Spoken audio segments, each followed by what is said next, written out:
Hello दोस्तों, आप सभी का स्वागत है आपके अपने यूट्यूब चैनल विद्या इन्फोटेक पर।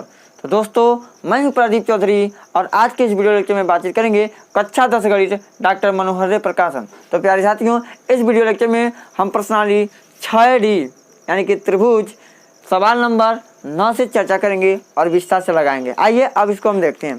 क्या दिया है कि सिद्ध कीजिए कि दो समरूप त्रिभुजों के क्षेत्रफलों का अनुपात इनकी संगत माध्यिकाओं के अनुपात का वर्ग होता है।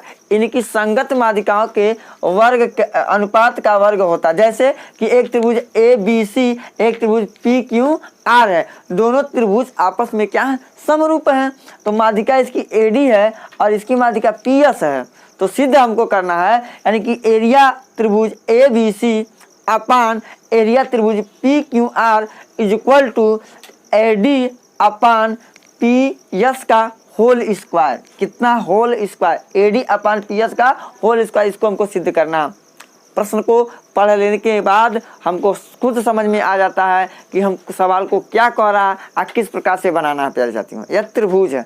तो आइए देखते हैं क्या दिया है। क्या त्रिभुज ABC समरूप है त्रिभुज PQR की। यह तो प्रश्न में दिया है कि नहीं है? दो समरूप त्रिभुज यानी कि त्रिभुज ABC समरूप है त्रिभुज PQR तथा AD व PS क्रमशः AD और PS क्रमशः त्रिभुज ABC और त्रिभुज PQR की माध्यिकाएं हैं। यह तो पता है आपको, जो लिख दिए हैं प्रश्न से ही। सिद्ध क्या करना है? एरिया त्रिभुज ABC अपान एरिया त्रिभुज PQR बराबर P, यानी ध्यान दीजिएगा, AD अपान PS का होल वर्ग के बराबर, इनके माध्यिकाओं के वर्ग के बराबर होता है। तो प्यारे साथियों, अगर हम क्या करते हैं ADB यानी कि ADB त्रिभुज को PSQ त्रिभुज को अगर आपस में समरूप सिद्ध करने में कामयाब हो जाते हैं तो हम जानते हैं क्या? सर्वांग समरूप त्रिभुज का नियम। क्या जानते हैं समरूप त्रिभुज का नियम? कि हम जानते हैं समरूप त्रिभुज के क्षेत्रफलों का अनुपात उनकी संगत भुजाओं के अनुपात के वर्ग के बराबर होता है। तो यानी कि हमको इस वाले त्रिभुज को प्यार जाती हूँ यहाँ से, यानी कि इस त्रिभुज के हमको क्या करना है? समरूप दिखाना है। तो आइए देखते हैं समरूप इसको किस प्रकार से दिखाया जाता है। केवल हमको समरूप करने में आपको कामयाब होना है। तो क्या सीधे आ जाएंगे उपपत्ति में। प्यारे साथियों, बहुत अच्छा सवाल है, ध्यान दीजिएगा। उपपत्ति में प्यारे साथियों क्या हमको दिख रहे हैं? चूंकि त्रिभुज ABC समरूप है त्रिभुज PQR के। प्यारे साथियों, अगर त्रिभुज आपस में समरूप है तो इसलिए लिख सकते हैं क्या? एरिया त्रिभुज क्या ABC अपान एरिया त्रिभुज PQR बराबर होगा किसके? इनकी संगत भुजाओं के वर्ग के, यानी कि AB बटे PQ के स्क्वायर के बराबर हम लिख सकते हैं। क्यों? हम जानते हैं समरूप त्रिभुज की संगत भुजा का, समरूप त्रिभुज की क्या होता है? जो क्षेत्रफल का अनुपात होता है उनकी संगत भुजाओं के अनुपात के वर्ग के बराबर होता है। इसको समीकरण नंबर 1 मान देते हैं। अब ध्यान से देखिए, अब गौर से देखिए। तब हम जानते हैं चूंकि समरूप त्रिभुज है तो हम जानते हैं क्या? AB अपान PQ बराबर होगा प्यारे साथियों BC अपान QR के। ध्यान दीजिए, यह बात हमने कैसे लिखा, क्यों लिख दिया? कारण में दे देंगे क्या? इसको समीकरण 2 मान लेंगे। इसको समीकरण क्या मान लेते हैं प्यारे साथियों? 2। और कारण इसका देंगे क्योंकि त्रिभुज ABC समरूप है त्रिभुज PQR के। हम यहाँ पे कारण दे दिया हमने। हम जानते हैं समरूप त्रिभुज की संगत भुजा क्या होती है? समानुपाती होती है। तो वही तो हम काम कर दिए, लिख दिए। आइए नियम तो आप जानते ही हैं, समरूप त्रिभुज के क्षेत्रफल के गुण से हम इतना बात लिख सकते हैं। अब चलिए आगे बढ़ाते हैं। अब प्यारे साथियों, चूंकि जानते हैं कि BC भुजा का मध्य बिंदु D है और QR भुजा का मध्य बिंदु S है, क्योंकि AD और PS त्रिभुज की माध्यिकाएं हैं। माध्यिका क्या करती है? यानी कि BC भुजा यानी कि D, यानी जो BC भुजा है D बिंदु 2 बराबर भागों में बांट रही है, यानी कि मध्य बिंदु है। यानी कि लिख सकते हैं हम क्या? अब क्या लिख सकते हैं कि BC बराबर, जो BC है प्यारे साथियों BD का डबल है, यानी कि 2BD लिख सकते हैं। और क्या? QR बराबर हम क्या लिख सकते हैं? QR बराबर 2QS। अब तनी इसका अनुपात बनाइए तो यानी कि अगर BC बटे हम QR लिखेंगे तो यानी इसको लिख सकते हैं 2BD अपान 2QS। 2 से 2 हमारा क्या हुआ, कैंसिल हुआ, यानी कि BC अपान QR बराबर हो जाएगा BD अपान QS के। इसको हम समीकरण नंबर 3 का दर्जा दे देंगे। समीकरण नंबर क्या बना देंगे, 3 बना देंगे। बताइए यहाँ तक कोई परेशानी हो तो बताएं, यहाँ तक किसी को भी कोई परेशानी नहीं होगा प्यारे साथियों, उम्मीद है, टोटल बात है। अब चलिए यहाँ से बात हम आगे बढ़ाते हैं और क्या करेंगे। अब समीकरण 3 को देखें, थोड़ा ध्यान दीजिएगा, समीकरण 3 को देखें और समीकरण 2 को देखें। क्या इसमें क्या मिला कि ध्यान दीजिएगा BC बटे QR, अब BC बटे QR, यहाँ BC बटे QR बराबर है AB अपान PQ के, यहाँ पे BC बटे QR बराबर है BD अपान QS के। तो हम कह सकते हैं कि यहाँ पे यह दोनों बराबर है, तो यहाँ पे ये भी आपस में क्या हो जाएंगी, बराबर हो जाएंगी। यानी लिखेंगे समीकरण क्या है, 2 व समीकरण किससे, 3 से। क्या मिला समीकरण 2 व 3 से। यहाँ पे देखिएगा हम लिख सकते हैं क्या, AB बटे यानी कि AB बटे क्या हो जाएगा PQ बराबर हो जाएगा किसके, BD बटे QS के। इसको हम समीकरण नंबर 4 का दर्जा दे देंगे, लिख देंगे। बताइए यहाँ तक कोई प्रॉब्लम बिल्कुल नहीं है। यहाँ से देख लीजिए कोई अंतर नहीं है प्यारे साथियों। अब क्या देख रहे हैं, यहाँ पे हमको समीकरण 4 प्राप्त होगा। जब समीकरण 4 प्यारे साथियों प्राप्त हो गया तो यहीं से अब सवाल बनाने में बड़ा आसानी हो जाएगा। यानी इन त्रिभुज को इस त्रिभुज को समरूप दिखाने में बहुत आसानी मिल गया। ध्यान दीजिए क्या मिला हमको, AB अपान PQ बराबर है BD अपान QS के। यह बराबर हो गया। अब कोण B बराबर कोण Q के हैं। क्यों बराबर, क्योंकि पूरा त्रिभुज ABC और पूरा त्रिभुज PQR आपस में समरूप है। समरूप त्रिभुज की संगत भुजा समानुपाती तथा संगत कोण आपस में बराबर होते हैं, आप जानते हैं नियम से। तो लिखेंगे क्या हम कि त्रिभुज किसमें, ADB तथा त्रिभुज किसमें देखेंगे, PSQ में। PSQ में क्या देख रहे हैं कि कोण B बराबर कोण Q के, या जो कोण B है वह कोण Q के बराबर। आप अपने दिमाग में यही बैठाइए कि हमको इस वाले त्रिभुज को इस वाले त्रिभुज से समरूप दिखाना। जब समरूप दिखा दिया तो हमारा सिद्ध हो गया। तो अब कोण B बराबर कोण Q के। क्यों यह बराबर है, क्योंकि यह कारण दे देंगे कि त्रिभुज ABC समरूप है त्रिभुज PQR के। यह लिख देंगे तो कन्फर्म हो जाएगा कि ये दोनों त्रिभुज है, और चूंकि कोण B और कोण Q संगत कोण है तो आपस में क्या होगा, बराबर होगा। अब देखिए अब हमको भुजा का अनुपात भी मिला है जो हम बताए हैं, P यानी कि AB अपान PQ बराबर है BD अपान QS के। क्यों बराबर है, कहाँ से प्राप्त हुआ, ये मिला हमको प्यारे साथियों समीकरण 4 से। समीकरण 4 से यह प्राप्त हुआ है।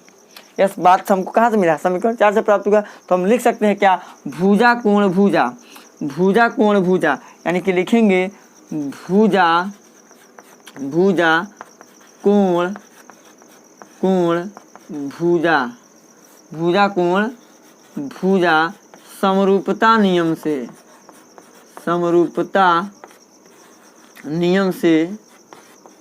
नियम से त्रिभुज त्रिभुज ADB समरूप होगा त्रिभुज PSQ के।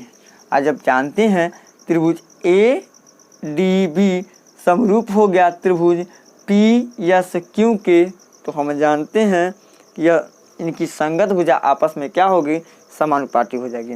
यानी कि लिख क्या सकते हैं, गौर से देखिएगा। यानी इसको लिख सकते हैं AB बटे क्या PQ बराबर होगा प्यारे साथियों AD अपान PS के, बिल्कुल बराबर होगा।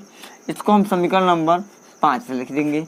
अब समीकरण नंबर 5 जस्ट बगल में इसके लिखेंगे, क्योंकि चूँकि क्या त्रिभुज क्या है ए, यहाँ पे पता ही नहीं पता है, लिखने की कोई जरूरत नहीं है, क्योंकि हम जानते हैं समरूप त्रिभुज के गुण से, या समरूप त्रिभुज के गुण से हम इतना बात लिख सकते हैं। क्योंकि यहाँ पे दिखाई दे रहा है आपको कि दोनों त्रिभुज आपस में समरूप है, तो इनकी संगत भुजा समानुपाती में होंगे। समीकरण 4 से 5 से हम लिख देंगे, इसको प्रदर्शित कर देंगे समीकरण 5 से। अब देखिए यहाँ पे AB अपान PQ, यहाँ पे देखिएगा गौर से, A B upon P Q है कि नहीं है। तो A B upon P Q की जगह हम A D upon P S लिख सकते हैं, नहीं लिख सकते, बिल्कुल लिख सकते हैं। यानी कि लिखेंगे क्या, समीकरण 1 व समीकरण 5 से हो जाएगा क्या, एरिया त्रिभुज A B C upon area त्रिभुज पी क्यू आर बराबर A D upon P S का वर्ग। यही हमको क्या करना था प्यारे साथियों, सिद्ध करना था। ये क्या हो गया, इति सिद्धम। तो आई होप प्यारे साथियों कि सवाल को आप अच्छे तरीके से समझे होंगे। अगर आपको किसी भी सवाल में अगर दिक्कत महसूस होता है, आप असुविधाजनक महसूस करते हैं सवाल को समझने में, तो आप एक बार कमेंट बॉक्स में कमेंट करके ज़रूर बताएं। तो हम क्या करेंगे और इससे बेटर तरीके से मटेरियल तैयार करेंगे और आपको उपलब्ध कराएंगे प्यारे साथियों। तो यानी कि आप इसका शॉर्ट स्क्रीन रख सकते हैं और सवाल को अच्छे तरीके से लगा सकते हैं। अब आइए हम अपने क्रमिक चर्चा को आगे बढ़ाते हैं, लेते हैं प्रश्न नंबर 10 को। प्यारे साथियों अब प्रश्न नंबर 10 पे चर्चा करेंगे। क्या दिया गया है, चित्र में ए सी बी तथा ए पी क्यू समरूप हैं। यानी कि जो यह त्रिभुज देख रहे हैं और यह त्रिभुज के यह क्या आपस में सिमिलर हैं, यानी कि समरूप हैं। यदि बी सी बराबर 8 सेंटीमीटर, यानी कि बी से जो सी है वह 8 सेंटीमीटर का है, तो लिखेंगे 8 सेंटीमीटर। और P Q 4 centimetre, P Q कितना है 4 सेंटीमीटर लिख देंगे, नोट कर लेंगे। और बी ए 6.5 सेंटीमीटर और ए पी बराबर 2.8 सेंटीमीटर। तो क्या है, सी ए, यानी कि हमको सी ए और ए क्यू भुजा की माप को हमको ज्ञात करना है। तो बहुत ही सरल क्वेश्चन है, आइए अब इसको हम बनाते हैं। प्यारे साथियों हम जानते हैं जब दो समरूप त्रिभुज हैं तो इनकी संगत भुजा आपस में क्या होती है, समानुपाती होती है। इनकी संगत भुजा का अनुपात आपस में क्या होता है, बराबर होता है। लेकिन कौन भुजा किसके संगत है यह पता करना, तो आइए अब हम पता करते हैं। क्या दिया है, त्रिभुज ए सी बी समरूप है त्रिभुज किसके, ए पी क्यू के। देखिए गौर से देखिएगा, अब इसी त्रिभुज के नाम में ही छुपा हुआ है कौन त्रिभुज किसके क्या है, संगत है। तो देखिए यहाँ पे ए सी जो है, ए सी वह ए पी के संगत है, और जो हमारे पास क्या है सी बी, यानी सी बी कहिए या बी सी कहिए, वह पी क्यू के संगत है। और जो हमारे पास ए और बी है, जो ए बी है यहाँ से देखिए, वह ए क्यू के क्या है, संगत है। अब तो अनुपात में बना लेंगे ही हम, क्या हो जाएगा, गौर से देखिएगा, देख सकते हैं कि A C upon A P is equal to C B upon P Q is equal to, लिख सकते हैं प्यारे साथियों कि ए बी अपान क्या हो जाएगा, ए क्यू। या इसको एक भाषा में और लिख सकते हैं, जो इस प्रकार से मान दिया ना सी ए हुए, इस प्रकार से हम सजा सकते हैं। इसको लिख सकते हैं सी ए अपान क्या है, सी ए अपान ए पी भी लिख सकते हैं, इसको हम ए पी बराबर, इसको सी बी कहिए या बी सी अपान हम पी क्यू भी लिख सकते हैं बराबर। यहाँ पे देखिए क्या दिया गया है, ए बी कहिए चाहे बी ए बराबर बी ए बटे हम ए क्यू भी लिख सकते हैं। प्रश्न जिस क्रम में दिया उस क्रम में भी हम सजा सकते हैं, लेकिन किस भुजा के कौन अनुपात में आएगा, किस प्रकार से कौन संगत होगा, यही देखिए ए सी के अनुपात में होगा ए पी और सी बी के अनुपात में होगा पी क्यू और ए बी के अनुपात में होगा ए क्यू। हमने यह लिख दिया। यह कहाँ से पता प्यारे साथियों, क्योंकि आपको पता है त्रिभुज ए सी बी समरूप है त्रिभुज ए पी क्यू के, हम तो इतना बात लिख सकते हैं। अब चलिए एक बार इसका संबंध इससे ले लेते हैं, ले लेंगे ना, ले लेंगे एंड लिख सकते हैं सी ए अपान ए बी बराबर हो जाएगा बी सी अपान पी क्यू की। तो सी ए बोले तो प्यारे साथियों हमको पता करना है सी ए, और ए पी AP बोले तो प्यारे साथियों देखिए ध्यान से देखिए AP बराबर कितना दिया है 2.8 बराबर BC बोले तो प्यारे साथियों दिया गया है कितना 8/PQ। थोड़ा गौर दीजिए PQ का मान कितना प्यारे साथियों 4, तो यहाँ पे क्या लिख सकते हैं 4। तो 4 करने 4 दूनी 8। अब क्या करेंगे यहाँ पे यहाँ भाग दे रहा CA को 2.8 भाग दे रहा इधर जाएगा तो क्या हो जाएगा गुणा, यानी कि इसको लिख सकते हैं यहाँ से कि CA बराबर क्या 2.8 गुणे 2, तो कितना हो जाएगा CA बराबर 28 दूनी 56 यानी कि 5.6 सेंटीमीटर, यानी कि CA का मान आ गया, CA का माप आ गया। यहाँ से पहला आंसर प्राप्त हमने किया, यानी कि CA का मान निकल गया। अब हमको AQ का मान निकालना है, तो देखिए अब हम इसी का संबंध इससे ले लेंगे, यानी इसी का संबंध हम इससे ले लेंगे, यानी लिखेंगे पुनः क्या लिखेंगे BC/PQ बराबर BA/AQ हो जाएगा। तो BC का मान आपको पता है 8, PQ का मान आपको पता है कितना 4 बराबर BA, तो BA कितना है 6.5 और AQ का मान क्या करना है प्यारे साथियों ज्ञात करना है। अब देखिए 4 करने 4 दूनी 8 यानी कि कितना हो गया 2 बराबर 6.5 बटे कितना AQ का। अब देखिए इधर बटे में एक क्रॉस मल्टीप्लाई करेंगे तो हो जाएगा 2 गुणे कितना AQ बराबर 6 कितना हो जाएगा 5।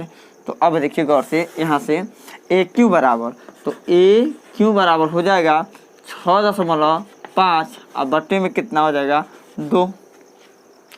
अब 6.5 में 2 से भाग देंगे तो AQ बराबर हो जाएगा कितना 3 दूनी 6 दशमलव 2 दूनी 4 और 2 पचे 10 यानी कि 3.25 सेंटीमीटर। तो प्यारे साथियों यह रहा प्रश्न नंबर 10 का सॉल्यूशन। आई होप प्यारे साथियों कि इस प्रश्न को आप लोग अच्छे तरीके से समझेंगे। कुछ नहीं करना है, कर आपको अनुपात में बनाना, अनुपात में बनाने के बाद यानी देखिए इन दोनों को एक साथ लेंगे और इन दोनों को एक साथ ले लेंगे तो आराम से हमारा दोनों मान आ जाएगा, आंसर आ जाएगा। अगर यह यूपी बोर्ड परीक्षा में प्रश्न आता है तो 3 या 2 नंबर में आएगा, तो पूर्ण विश्वास है कि आप लोग इसको अच्छे तरीके से समझेंगे।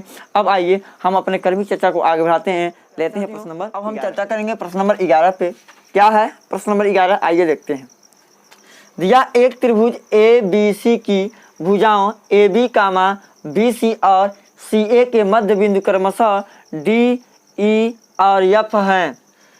त्रिभुज DEF और त्रिभुज ABC के क्षेत्रफलों का अनुपात ज्ञात करना। तो देखिए हमने क्या किया, ABC एक त्रिभुज बनाया, AB भुजा का मध्य बिंदु D है, BC भुजा का मध्य बिंदु E है और CA भुजा का मध्य बिंदु क्या है प्यारे साथियों F है। तो क्या कहा है कि आपको अनुपात ज्ञात करना है, क्षेत्रफल यानी त्रिभुज DEF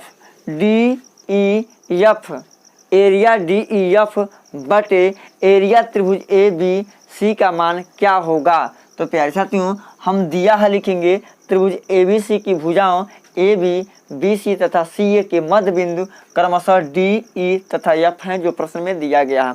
ज्ञात जो करना है उसको भी लिख लेंगे। आइए अब सीधे तौर पे हम चलते हैं कहाँ पे, उपपत्ति में। ध्यान दीजिएगा, उपपत्ति में हम चलते हैं और सवाल को बनाते हैं। प्यारे साथियों ध्यान दीजिएगा, हम जब भी त्रिभुजों का क्षेत्रफलों का अनुपात निकालते हैं तो वह समरूप त्रिभुजों पे लागू होता है। जब तक समरूप त्रिभुज नहीं होगा तो उनकी क्षेत्रफलों का अनुपात हम नहीं निकाल पाएंगे। तो यहाँ पे पहले हम क्या करेंगे, ABC त्रिभुज DEF को समरूप दिखाने का प्रयास करेंगे। अगर समरूप दिखाने में कामयाब हो गए तो अब हम इनके क्षेत्रफलों का अनुपात भी निकाल सकते हैं। तो सर्वप्रथम हम जानते हैं कि एरिया त्रिभुज का एरिया का अनुपात जो होता है समरूप त्रिभुजों पे लागू होता है। तो पहले इसको समरूप दिखाइए, क्योंकि प्रश्न में समरूप नहीं दिखाया गया है। तो प्यारे साथियों क्या जानते हैं, D, AB तथा E, BC का मध्य बिंदु है, मध्य बिंदु है। तो हम जानते हैं बीपीटी का कन्वर्स, बीपीटी का कन्वर्स यानी कि बीपीटी का विलोम ध्यान दीजिएगा, यानी कि एबी का मध्य बिंदु डी है और बीसी का मध्य बिंदु ई है और इन दोनों बिंदुओं को आपस में मिलाए हैं तो हम जानते हैं तीसरी भुजा के क्या होगा, या तीसरी भुजा के क्या होगा, समांतर होगा। गौर कीजिएगा। तो हम लिखेंगे इसलिए यहाँ से इसलिए डी ई समांतर हो जाएगा एसी के। डी ई प्यारे साथियों समांतर जब एसी के होगा, गौर कीजिएगा, डी ई समांतर एसी के होगा, पक्का है होगा। तो अब गौर से देखिएगा, हम लिख सकते हैं डी ई समांतर एसी के है तो इसलिए हम लिख सकते हैं जो हमारे पास प्यारे साथियों डी ई भुजा है वह किसके यानी कि हाफ होगा, किसके, एसी की। एसी का क्या होगा, आधा होगा। जो हमारे पास डी ई भुजा है वह एसी का क्या होगा, आधा होगा। हमने लिखा आधा ही कहाँ से प्राप्त होगा, तो लिखेंगे क्योंकि मध्य बिंदु प्रमेय से, मध्य बिंदु प्रमेय से हम लिख देंगे। तो प्यारे साथियों इसी प्रकार से हम लिख सकते हैं, इसी प्रकार क्या हो जाएगा प्यारे साथियों कि ई एफ, ध्यान दीजिए, बराबर होगा ई एफ। देखिए ई एफ बराबर होगा हाफ ए बी की, यानी कि आधा ए बी की। और क्या होगा प्यारे साथियों, गौर कीजिएगा, डी ई हाफ ए सी के हुआ और E F half A B के हुआ, तो D F half B C के हो जाएगा। यानी कि लिख सकते हैं डी एफ बराबर हाफ बी सी के हो जाएगा। थोड़ा गौर कीजिएगा आप, अभी सवाल आप इन चुटकियों में बना लेंगे, इतना बात तो हम निकाल लिया। अब क्या है, अब देखेंगे, अब त्रिभुज डी ई एफ तथा, देखिए क्रम से ही लेंगे, डी ई एफ को लिए तो यहाँ पे क्या लेंगे, सी ए बी को लेंगे। तो लिखेंगे सी ए बी, त्रिभुज सी ए बी में तथा, थोड़ा बढ़िया से लिख देते हैं, तथा त्रिभुज सी ए बी में क्या देख रहे हैं प्यारे साथियों कि चूंकि इनकी संगत भुजा का अनुपात आपस में बराबर है। कैसे, देखिए यहाँ से एसी को इधर पक्षांतर करेंगे ना तो क्या आ जाएगा, डी ई बटे ए सी बराबर, अब इसको हम पक्षांतर करेंगे तो क्या होगा, ई एफ बटे ए बी बराबर होगा, ध्यान दीजिए इसको इधर पर पक्षांतर करके डी एफ बटे बी सी बराबर किनके होगा, 1/2 के। यानी इनकी सभी भुजा, इसको हम इधर पक्षांतर करेंगे तो डी ई अपान बी सी आया बराबर 1/2। अब E F upon A B आया 1/2, डी एफ अपान बी सी आया 1/2, सबका मान 1/2 आया है। तो इनकी संगत भुजा समानुपाती में है कि नहीं, क्योंकि बराबर है। तो लिखेंगे यहाँ से, क्योंकि लिखेंगे भुजा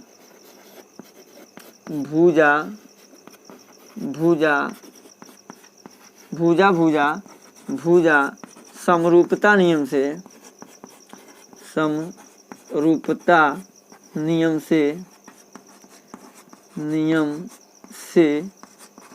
क्या आ जाएगा, त्रिभुज, कर कीजिएगा,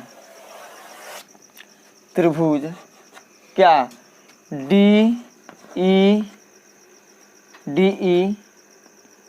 यहाँ डी है, यहाँ गौर कीजिएगा, डी ई एफ समरूप है त्रिभुज सी ए बी के।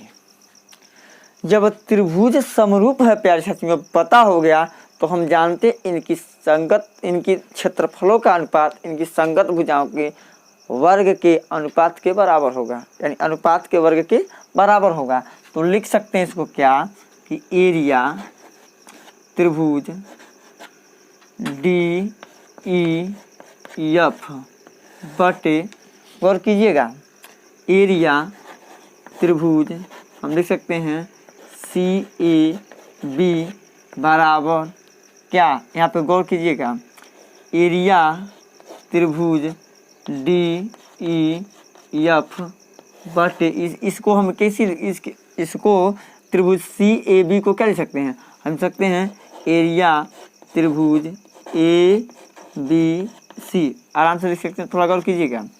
अब इनकी संगत भुजा का अनुपात का वर्ग बराबर होगा, तो इनकी संगत भुजा का अनुपात यही इसी में से ले लीजिए, क्या लिख सकते हैं DE/AC, जो DE है इसकी संगत क्या हो जाएगा AC होगा, तो लिख सकते हैं DE/AC का वर्ग बराबर होगा।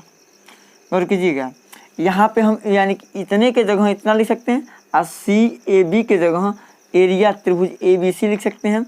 इनका अनुपात आपस में इनके भुजाओं का अनुपात आपस में क्या, स्क्वायर आपस में क्या होगा, बराबर होगा। आज चूँकि DE/AC का मान देखिए, DE/AC का वैल्यू 1/2 है, चाहे हम DF/BC भी ले सकते हैं, कोई डाउट नहीं है। तो प्यारे साथियों DE बराबर AC का स्क्वायर, तो DE/AC का मान कितना, 1/2 का स्क्वायर, तो 1/2 का स्क्वायर कितना हो जाएगा, 1/4। तो यहाँ पर देखिए इसको लिख सकते हैं एरिया त्रिभुज, गौर कीजिएगा, DEF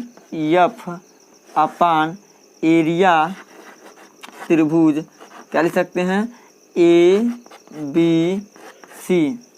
अब लिखेंगे एरिया त्रिभुज DEF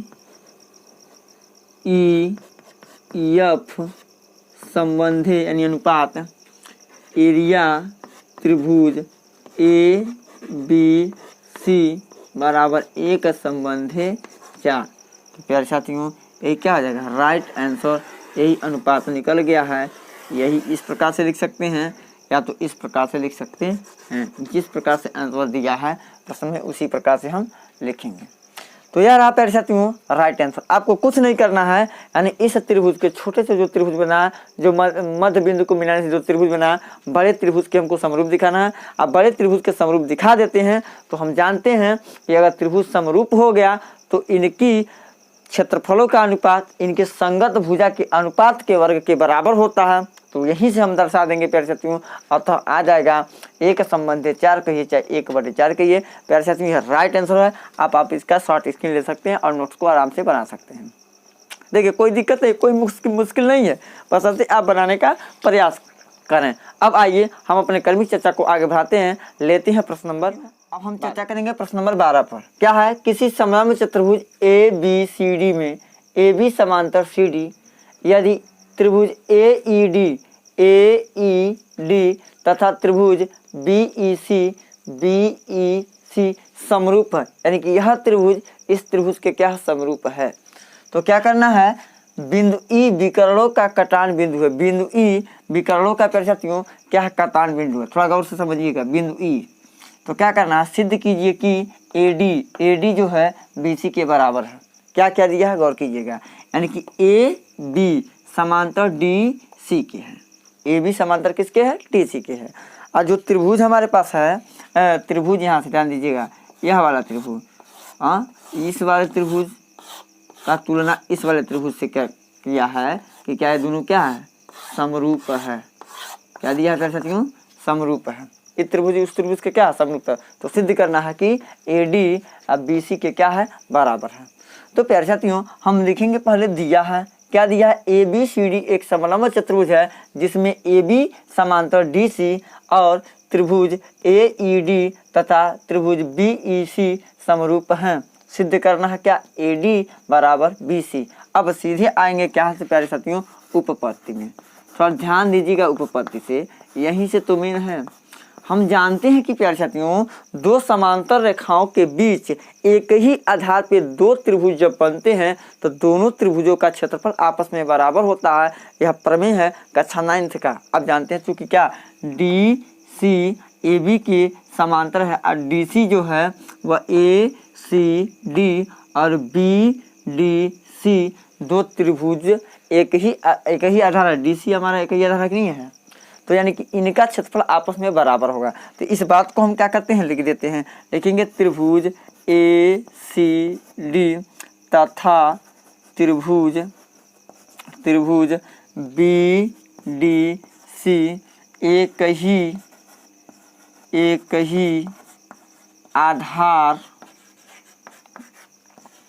ही आधार CD तथा दो समांतर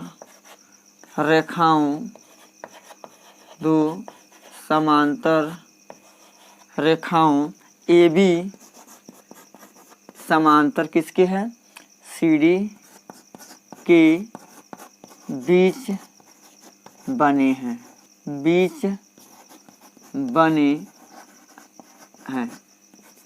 CD चाहिए चाहे DC कहिए, एक ही बात हुआ, कुछ लेकिन नहीं है। एक ही जब समांतर रेखाओं के बीच एक ही आधार पे दो त्रिभुज बनेंगे तो दोनों त्रिभुजों का क्षेत्रफल आपस में बराबर होगा, यानी लिख सकते हैं इसलिए क्या एरिया त्रिभुज किसका ACD बराबर होगा एरिया त्रिभुज BDC। अब गौर कीजिएगा, जो EDC है दोनों में से हम क्या करेंगे, घटा देंगे। तो लिख देंगे दोनों पक्षों में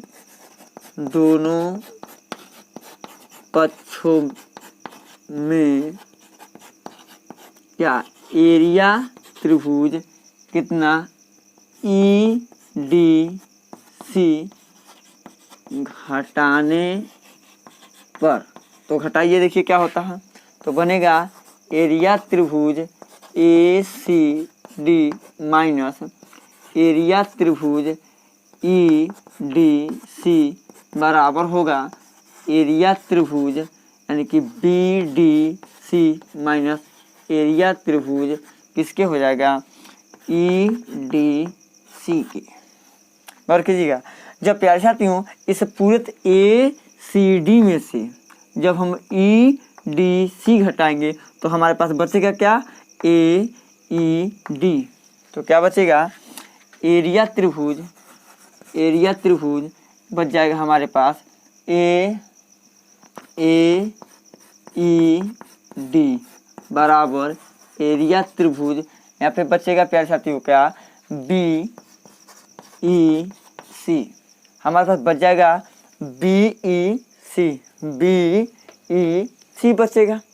अब चूंकि अब देखिए इसको हम जब इधर पक्षांतर करेंगे तो यह बनेगा क्या एरिया त्रिभुज AED बटे, यहाँ गौर कीजिएगा एरिया त्रिभुज क्या हो जाएगा BEC बराबर क्या हो जाएगा 1 हो जाएगा। इसको समीकरण नंबर 1 दे देंगे। यहाँ पे समीकरण नंबर क्या मान देते हैं, 1 मान देते हैं। थोड़ा गौर कीजिएगा, ख्याल कीजिएगा, यहीं से क्या बच्चे फंस जाते हैं, लगा नहीं पाते हैं। यहाँ तक कोई डाउट नहीं है, आगे बढ़ते हैं। आगे क्या जानते हैं प्यारे साथियों, चूंकि थोड़ा से देखिएगा, चूंकि कि त्रिभुज जान लीजिएगा AED समरूप है त्रिभुज हमारे पास क्या है BEC के। तो समरूप त्रिभुज कोई दो जब समरूप त्रिभुज हो जाते हैं तो उनके एरिया का अनुपात उनके संगत भुजाओं के अनुपात के वर्ग के बराबर होता है। यानी यहाँ पे लिख सकते हैं कि क्या एरिया त्रिभुज AED बटे एरिया त्रिभुज क्या BEC बराबर क्या होगा AD बटे BC के स्क्वायर के। क्यों यह कहाँ से लिख दिए, कहाँ से मिल गया, तो यहाँ पे ब्रैकेट में लिख सकते हैं समरूप त्रिभुजों के क्षेत्रफल के गुण से यह बात लिख सकते हैं। नहीं लिखेंगे तभी कोई बात नहीं है, क्योंकि यहाँ पे हम दर्शा दिए पहले ही कि क्या त्रिभुज AED समरूप त्रिभुज BEC की। इसको प्यारे साथियों नाम दे देंगे इसका समीकरण नंबर 2। यहाँ पे समीकरण नंबर 2, तो क्या लिखेंगे समीकरण 1 व समीकरण 2 से समीकरण 1 व समीकरण 2 से। देखिए समीकरण 1 का LHS और समीकरण 2 का LHS देखिए सेम है कि नहीं है, सेम है, तो RHS बराबर हो जाएगा, यानी क्या लिखेंगे AD BC का वर्ग बराबर 1। तो स्क्वायर हटा तो रूट चढ़ा, तो यहाँ पर क्या लिख सकते हैं AD BC बराबर करड़ी में 1 का, करड़ी में 1 का मान कितना होता है 1 होता है, यानी लिखेंगे AD BC बराबर 1। तो अब क्या त्रिय गुणा कर सकते हैं, 1 को 1/1 नहीं लिख सकते हैं, तो AD बराबर क्या हो जाएगा BC। यही हमारा सिद्ध करना था, यही हमारा क्या हुआ सिद्ध हो गया। तो प्यारे साथियों यहाँ पे लिख देंगे इति सिद्धम, इति सिद्धम। आई होप प्यारे साथियों इस प्रश्न को आप अच्छे तरीके से समझे होंगे, कुछ करने की जरूरत नहीं है, बस आपको जानना है और समझना। अब आप इसका शॉर्टेज कर सकते हैं, एक बार पुनः समझिए, कुछ करने की जरूरत नहीं है। क्या ACD और BCD चाहे BDC एक ही आधार पे बने हैं, वह दो समांतर भुजाओं पे, दो समांतर रेखाओं के बीच बने हैं, तो उनका क्षेत्रफल आपस में बराबर होगा। क्षेत्रफल को हमने क्या किया बराबर यहाँ से दिखाया, और दोनों में पक्षों में से EDC घटा दीजिए। जब EDC घटाएंगे तो केवल हमको इतने का एरिया प्राप्त हो जाएगा, जहाँ जितना रंगीन किए हैं दोनों त्रिभुजों में इतना का एरिया मिल जाएगा। जब इतना का एरिया इतने के बराबर है ऐसे प्राप्त हो गया, तो हम इसको इधर पक्षांतर करेंगे तो आप एक बचेगा, तो समीकरण 1 नाम दे देंगे। और चूँकि जानते हैं जितना रंगीन किया गया भाग है, यानी कि त्रिभुज AED और त्रिभुज BEC आपस में समरूप दिया है प्रश्न में, तो समरूप त्रिभुज की क्या गुण क्या कहता है, अगर त्रिभुज समरूप हैं तो उनके क्षेत्रफलों का अनुपात उनके भुजाओं के वर्ग के अनुपात के बराबर होगा, उनके भुजाओं के अनुपात के वर्ग के बराबर होगा, हम लिख सकते हैं। तो अब समीकरण 1 समीकरण 2 का तुलना करा देंगे, अपनी चुटकियों में कर सकते हैं। तो यह रहा प्रश्न नंबर 12 का सॉल्यूशन। आई होप प्यारे साथियों कि इसको समझे होंगे। तो आज के वीडियो लेक्चर में इतना ही बातचीत करेंगे, और शेष बचे सवालों को अगले वीडियो लेक्चर में बताएंगे आप लोगों को। तो प्यारे साथियों अभी तक अगर हमारे चैनल को सब्सक्राइब नहीं किए हैं तो प्लीज़ लाल बटन को दबा के चैनल को सब्सक्राइब कर लीजिए, और यूपी बोर्ड परीक्षा में अधिक से अधिक अंक को अर्जित कीजिए। तब तक के लिए धन्यवाद।